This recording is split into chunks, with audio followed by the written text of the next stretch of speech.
का भारत झेलम का युद्ध समाप्त हो चुका था।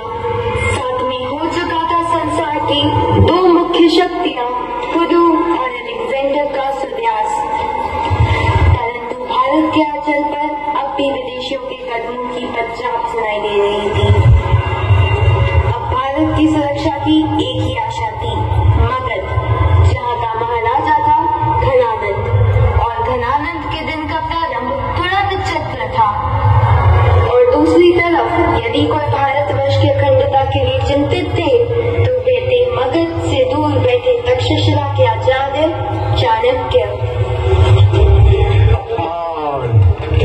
घोर अपमान! अहंकारी अज्ञानी घनानंद, आज तूने एक शिक्षक का अपमान किया है। मेरी शिक्षाओं का अपमान करने का तेरा यह साहस?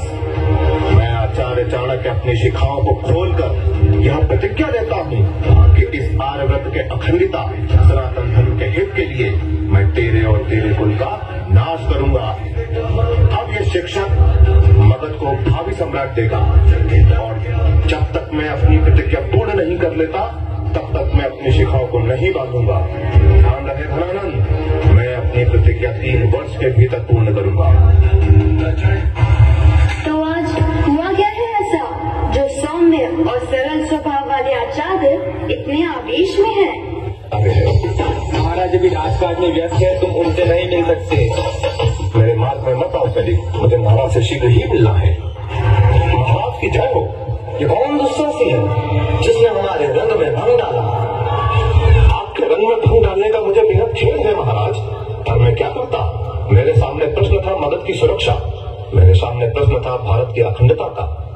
मैं इतने सारे प्रश्नों का बोझ अकेले कैसे उठा सकता था महाराज? और आपकी बात करने का नहीं आमन, मत रोको इसे। ये तक्षशिला का शिक्षक है, देखे तो सही कौन सी शिक्षा लाया है। महाराज, भारत पर विदेशी आक्रमणकारियों का खतरा मंडरा रहा है, और इस समय मगध ही इतना सर्वशक्तिशाली है जो उनसे चुनौती ले सकता है। यदि आप चाहें तो टल सकता है खतरा, बच सकता है भारत। बहुत ले ली तूने मेरे धैर्य की परीक्षा। अब एक साधारण शिक्षक हमें बताया किस तरह राज करते हैं। शिक्षक साधारण नहीं होता घनानंद, प्रलय और सृजन उसकी गोद में खेलते हैं। माटी को कुंभ कैसे बनाना है यह एक शिक्षक ही जानता है।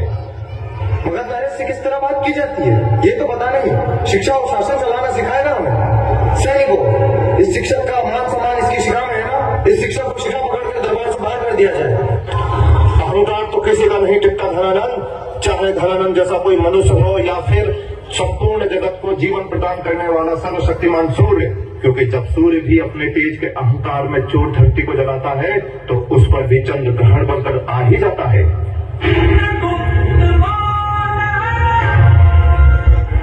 तत्पश्चात आचार्य निकल पड़े अपनी प्रतिज्ञा पूर्ण करने। दूर कुछ बच्चे राज दरबार का अभिनय खेल रहे थे, तभी आचार्य की नजर उन पर पड़ी। सम्राट की जय हो, सम्राट की जय हो, सम्राट की जय हो। आज की सभा प्रारंभ की जाए। महाराज चंद्रगुप्त की जय हो। इसका अपराध क्या है? महाराज, इसने दूसरे नागरिकों पर आक्रमण कर उन्हें लूटने का अपराध किया है। नागरिक, क्या तुम अपना अपराध स्वीकार है? मैं निर्दोष हूँ महाराज। झूठ मत बोलो नागरिक, अगर किसी पर भी अन्याय हुआ तो पाप का भागी मैं हूँगा। मुझे माफ कर दे महाराज। नागरिक, प्रजा की रक्षा जीवन रक्षा करना मेरा प्रथम कर्तव्य है, अतः मैं तुम्हारा क्षमा नहीं कर सकता। मंत्रीवर, इसे 1 मास के कारावास में डाल दिया जाए। महाराज, ये मगध जनपद का नहीं बल्कि माला जनपद का नागरिक है, अतः इसे और कठोर दंड दिया जाए। मंत्रीवर, अपनी मर्यादा को भंग मत करो। मेरे राज्य में कोई जनपद की सीमा मानव को बांट नहीं सकती, कोई धर्म की व्यवस्था मानव को बांट नहीं सकती। मेरे दृष्टि में सभी एक हैं, सभी भारतीय हैं। याद रहे, अलगाव की बातें कभी न न्यायालय में उठाई जाए। आज की सभा यही विसर्जित होती है। सम्राट की जय हो। राजन, अलगाव की भावना तो मानव की गहरी बैठी हुई है, उन्हें कैसे दूर किया जाए? जनपद की सीमाओं को मिटाकर। राजन, सीमा रेखा तो मानव ही खींचता है, राज्य अलगाव की भावना तो उसके मस्तिष्क से फाड़ फेंकना है, तो यह कैसे संभव होगा? अभी तो मैं अज्ञानी हूँ देव। पर विनयी हो। क्या नाम है तुम्हारा? चंद्रगुप्त। तुम्हारे आचार्य का? मेरा कोई गुरु नहीं। क्यों? सब बोलते हैं मैं हीन कुल का हूँ, गाय बकरी भेड़ चराता हूँ। मैं पढ़ना चाहता था पर सभी ने धिक्कार दिया। मैं इतिहास की पुनरावृत्ति वापस नहीं होने दूंगा एकलव्य। चलो मेरे साथ तक्षशिला, मनुष्यों की भूमि पर मैं तुम्हें एक योग्य बनाऊंगा। चंद्र चंद्र, माँ देख तेरे सामने कौन है? ये क्या बोल रहा है? क्या हो गया तुझे? माँ देख, अब से ये मेरे गुरु हैं और मैं तक्षशिला जा रहा हूँ शिक्षा ग्रहण करने। गुरु आप कौन हैं? और मेरे बेटे के मस्तिष्क में ये क्या विचार प्रवेश कर रहे हैं? मैं एक अतिकुशल भिक्षु हूँ और मैं इसे एक योग्य शासक बनाना चाहता हूँ।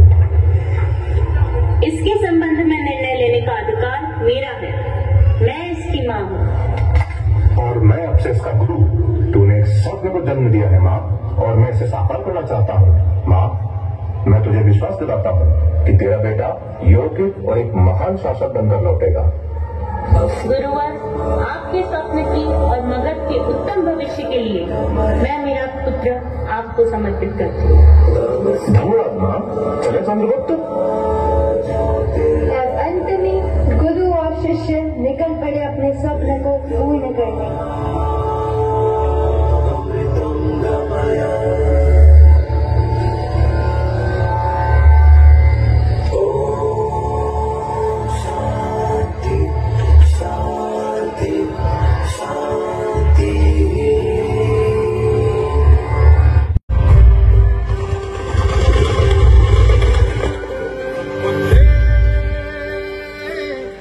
जा तू राग केसरी बंदे रग रग में गूंज रहा है भारतम भारतम।